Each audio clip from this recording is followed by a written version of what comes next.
कांद्यावरील निर्यात शुल्क शून्यावर आणण्याची मागणी।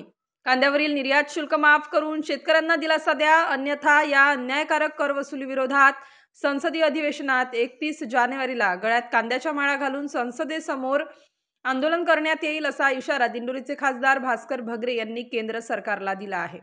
जिल्हा रुग्णालयासमोर क्रीडा शिक्षकांचे आदिवासी विकास विभागाच्या आदेशाविरोधात आमरण उपोषण सुरू आहे। त्याच्या भेटीसाठी खासदार भास्कर भगरे आले असता माध्यमांशी संवाद साधताना त्यांनी केंद्र सरकारला इशारा दिला। ते म्हणाले, केंद्राकडून 20% निर्यात शुल्क लावण्यात आल्याने कांदा उत्पादक शेतकऱ्यांना मोठ्या प्रमाणावर आर्थिक तोटा सहन करावा लागत आहे। एकीकडे अस्मानी संकट आणि दुसरीकडे सुलतानी संकट अशा दुहेरी कात्रीत सापडलेल्या कांदा उत्पादक शेतकऱ्याची अवस्था दिवसेंदिवस अतिशय दयनीय होत आहे। या अन्यायकारक कर वसुली विरोधात शेतकऱ्यांमध्ये तीव्र असंतोष उफाळून आल्याने त्याचा परिणाम केंद्र सरकारला लोकसभा निवडणुकीतही भोगावा लागला होता। शेतकऱ्यांचा रोष बघून तत्कालीन सरकारने निर्यात शुल्क 40% वरून 20% आणले। आता हे 20% निर्यात शुल्क माफ करून ते शून्यावर आणावे, अशी मागणी जिल्ह्यातील कांदा उत्पादक शेतकऱ्यांकडून करण्यात येत आहे। निर्यात शुल्क माफ करा, अन्यथा या अन्यायकारक कर वसुली विरोधात पुढील संसदीय अधिवेशनाच्या पहिल्याच दिवशी 31 जानेवारीला गळ्यात कांद्याच्या माळा घालून संसदेसमोर आंदोलन करण्यात येईल, असा इशारा खासदार भास्कर भगरे यांनी दिला आहे। कालपासून नांदगाव आहे किंवा माझा जो मतदारसंघ आहे त्या मतदारसंघामध्ये कांदा पीक आहे, दुसऱ्या बाजूला द्राक्ष पीक आहे आणि काल पाऊस सगळ्याच भागामध्ये पडला आहे।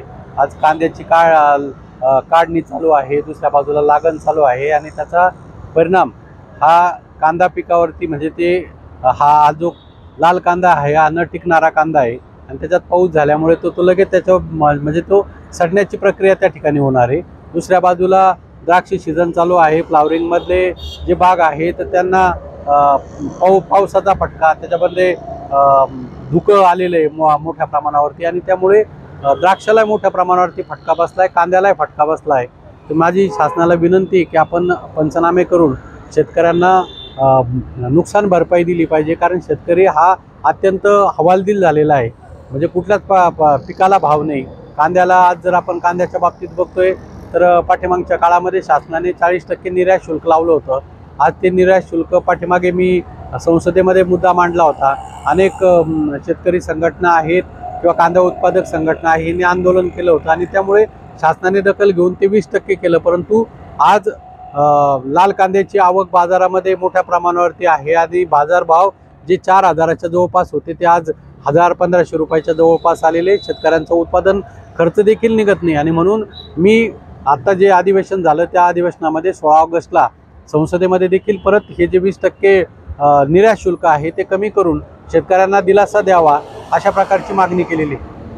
शून्यावर आणण्याविषयी केंद्र सरकारने तुम्हाला काही? दुसऱ्या बाजूला आदरणीय सुप्रियाताई सुळे यांच्या मार्गदर्शनाखाली आम्ही नाशिक जिल्ह्यातले राजाभाऊ वाजे होते, शोभाताई बच्चा होत्या, निलेश लंके, बजरंगाप्पा सोनवणे, त्याचप्रमाणे इतरही खासदारांना घेऊन पियुष गोयल साहेबांनी केंद्रीय वाणिज्य मंत्री पियुष गोयल साहेब आणि केंद्रीय वाणिज्य राज्यमंत्री जितीन प्रसाद यांना भेटून हे 20% जर निर्यात शुल्क कमी केलं तर नक्कीच त्याचा परिणाम कांदा उत्पादक शेतकऱ्यांना त्यांना थोडासा भाववाढ होईल आणि त्या भाववाढीचा फायदा शेतकऱ्यांना होईल, ही बाजू आम्ही त्यांना मांडली होती। आणि ते म्हणे आम्ही सगळ्या गोष्टी निर्णय एकटे नाही घेऊ शकत, राज्य शासन आहेत किंवा कंझ्युमर अफेअर्स आहेत, या सगळ्यांचा विचार घेऊन आम्ही निर्णय घेण्याचा प्रयत्न करू, असं एवढं त्यांनी आम्हाला आश्वासित केलं होतं आणि ते निर्णय घेतील असं आम्हाला वाटतंय।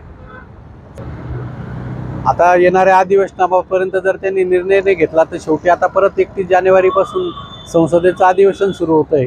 आम्ही मागच्या अधिवेशनामध्ये कांद्याच्या माळ्या घालून म्हणजे मी तर बाजू मांडलीच कांदा उत्पादक शेतकऱ्यांची आणि संसदेच्या पायऱ्यांवरती सुद्धा आंदोलन करणार होतो, परंतु त्यांनी त्यावेळेस आंदोलन करायला त्या ठिकाणी पोलीस फोर्स लावला होता, त्याच्यामुळे शेवटच्या दिवशी आम्हाला काही आंदोलन करता आलं नाही।